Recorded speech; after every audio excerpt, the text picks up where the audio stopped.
wana Mwanza na Watanzania kwa ujumla, asalamu alaykum. Bwana Yesu asifiwe. Jenerali Ulimwengu anasema ukishasema asalamu alaykum huna sababu ya kusema Bwana Yesu asifiwe, kwa sababu yote ni mamoja, lakini nasema kwa sababu ya mazoea. Sasa cha kwanza, kama alivyosema Kangeta, waheshimiwa wanahabari na Watanzania ambao wanatusikiliza na kutufuatilia, tumewaita hapa nyie waandishi wa habari leo ili kupitia nyie tuweze kuzungumza na Watanzania kuhusu mambo makubwa mawili. Jambo la kwanza ni kuhusu uzinduzi wa mkutano wa hadhara ambao tunazindulia hapa, lakini tuna mzunguko wa nchi nzima wa mikutano ya hadhara ya Chauma kuanzia tarehe 3. Lakini jambo la pili, tuwaeleze kuhusu mabadiliko ya tarehe ya uzinduzi, kwa sababu hayo mambo mawili ni muhimu, kwamba kulikuwa na tarehe kwa imetengwa, tumeibadilisha. Kwa ni muhimu, hata kama ile ya kwanza tulikuwa tumeitangaza, ni muhimu tukatangaza, kwa sababu kuna watu walishasikia kwamba tunafanya tarehe fulani, tunapobadilisha lazima tuiwasiliane. Na cha pili ni kuachana tukio lenyewe zima la uzinduzi na ratiba itakayofuata baada ya uzinduzi. Kwa ajili ya mambo hayo niwakaribishe, mtu azime masikio ili tuweze kuongea. La kwanza ni kuhusu uzinduzi. Tulitangaza kwamba baada ya tukio la Ubungo Plaza la kupokea wanachama pale Dar es Salaam, tuliwatangazia Watanzania kwamba tutakuwa na ziara ya siku 16 kwenye mikoa yote ya Tanzania bara kwa ajili ya malengo mawili. Lengo la kwanza itakuwa ni kupokea wanachama ambao wanataka kupokewa kujiunga na Chauma, wanachama wa vyama mbalimbali, na mtaona siku hiyo ambayo tutafanya hapa Mwanza. Kwa hiyo ni lengo la kwanza la ziara yetu. Lakini lengo la pili, kwa sababu wanachama hao wote tusingeweza kuwaita Dar es Salaam wakaja wakapokelewa siku ile ambao wengi walipokelewa. Kwa tulisema wanachama na viongozi mbalimbali wabaki kwenye maeneo yao, tutawapitia tuwapokee kule kule. Kwa hiyo kazi inaanza tarehe 3 mwezi wa 6, ambayo itaenda kwa muda wa siku 16 ili tuweze kumaliza mikoa yote ya Tanzania bara. Kwa raundi hii ya kwanza hatutaenda Zanzibar, tutamalizia Tanzania bara. Kwa hiyo ni la kwanza, nitaliongea na ratiba yake kwa upana.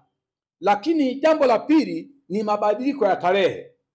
Katibu mkuu siku ile anatangaza, alisema uzinduzi wetu utafanywa tarehe 1 mwezi wa 6 2025. Lakini na tulijipanga tuanze tarehe hiyo. Baada ya kufika Mwanza, tumeona tusogeze mbele kwa sababu kubwa mbili. Sababu ya kwanza, mpaka leo tulikuwa hatujapata kibali cha helikopta. Ukiwa hujapata kibali, huwezi kaendelea kwamba unaendelea na tarehe hiyo hiyo ya karibu, na siku za kuweza kutafuta kibali zinapungua.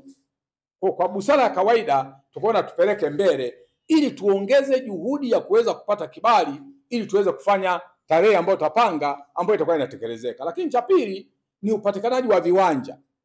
Toka tumekuja hapa, hawa makamanda wametangulia hapa, wamepeleka taarifa au maombi kwa halmashauri ya Ilemela kwa ajili ya uwanja wa Furahisha. Mpaka leo tunapozungumza hatujapata majibu yao. Sasa hauwezi kuendelea kwamba tunafanya tarehe 1 wakati hujapata majibu ya huo uwanja. Kwa hiyo tukaona tupeleke mbele siku angalau 2 ili zitusaidie kuweza kupata kibali kwa ajili ya helikopta, lakini cha pili tuweze kupata viwanja ambavyo tutakuwa tumejaribu kuangalia na viwanja vingine. Sasa tumezunguka, tumepata viwanja vingine ili navyo tuweze kuviomba ili tuweze kupata uwanja wa kufanyia huo mkutano siku ya tarehe 3 mwezi wa 6 mwaka 2025. Kwa sababu za kuahirisha kusogeza mbele ni hizo kubwa mbili. Tupate helikopta ambayo tunataka kuitumia, tumeipata helikopta, ishapatikana vibali vya kuruka. Maana unapata helikopta ni kitu kingine, kupata vibali vya kuruka ni kitu kingine. Sasa ni watu tofauti. Mmiliki wa helikopta ni mtu mwingine na tunaitoa nje ya nchi. Sasa kuingia na kuruka ni swala la nini? La mamlaka za serikali zilizoko Tanzania. Tulikuwa hatujapata. Kwa hayo ndio mambo yamefanya tupeleke mbele. Lakini maandalizi ya uzinduzi yanaendelea vizuri, na nadhani nitoe wito kwa Watanzania na wito kwa Wanamwanza waje siku hiyo kwenye uwanja ambao tutautangaza. Baada ya kupata uwanja, waje uwanjani, waje watusikilize Chauma tunazungumza nini.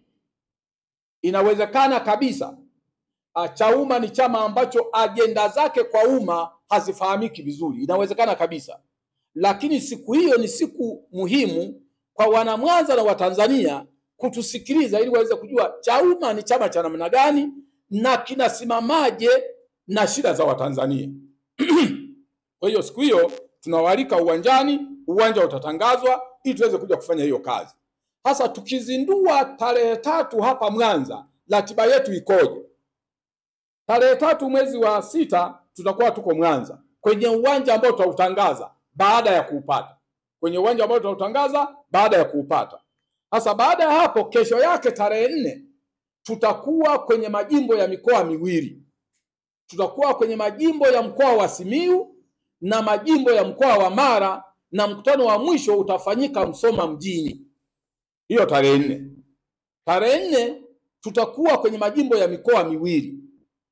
Majimbo ya mkoa wa Simiyu na majimbo ya mkoa wa Mara.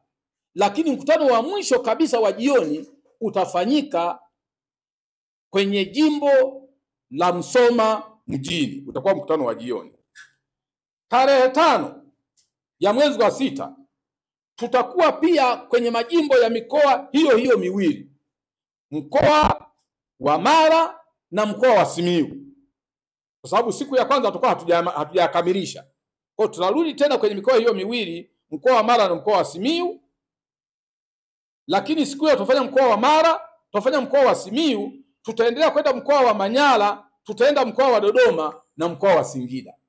Hiyo siku ya 3 ya tarehe 5 ya mwezi wa 6 tutakuwa kwenye majimbo ya mikoa hiyo. Majimbo ya mkoa wa Mara, majimbo ya mkoa wa Simiyu, majimbo ya mkoa wa Manyara, majimbo ya mkoa wa Dodoma na Singida. Hiyo tarehe 5. Tarehe 6 tutakuwa majimbo ya mkoa wa Tabora, mkoa wa Shinyanga na mkoa wa Geita. Unajua inavyounganika, Tabora ya Igunga, Shinyanga ya Kahama na Geita zinaungana namna hiyo. Kwa hiyo tutakuwa kwenye majimbo ya mikoa hiyo mitatu. Siku ya tarehe 7 mwezi wa 6 tutakuwa majimbo ya mkoa wa Kagera na mkoa wa Kigoma, na mkutano wa mwisho utafanyika Kigoma mjini. Kwa siku ya tarehe 7 tutakuwa kwenye majimbo ya mkoa wa Kagera na mkoa wa Kigoma, na mkutano wetu wa mwisho utakuwa kwenye jimbo la Kigoma mjini. Tutamaliza jioni. Siku ya tarehe 8 tutakuwa kwenye majimbo ya mkoa wa Rukwa na mkoa wa Katavi. Siku ya tarehe 9 tutakuwa pia kwenye majimbo ya mkoa wa Katavi. Maana mkutano wa mwisho hiyo siku ya tarehe 8 utafanyika jimbo la Mpanda mjini. Kwa manake timu italala Mpanda. Ikiamka asubuhi itafanya mkoa wa Katavi, itafanya mkoa wa Rukwa na mkoa wa Songwe. Kwa unashuka kuelekea Songwe sasa. Kutoka Katavi unakwenda Rukwa, unaenda kumalizia Songwe. Siku ya tarehe 10 tutafanya majimbo ya mkoa wa Songwe na mkoa wa Mbeya. Kwa anayejua jiografia anajua tunatiririka kuelekea mashariki. Siku ya tarehe 11 tutamalizia majimbo ya mkoa wa Mbeya na tutaingia mkoa wa Njombe. Tutamalizia majimbo ya mkoa wa Mbeya, tutaingia na mkoa wa Njombe. Siku ya tarehe 12 tutakuwa majimbo ya mkoa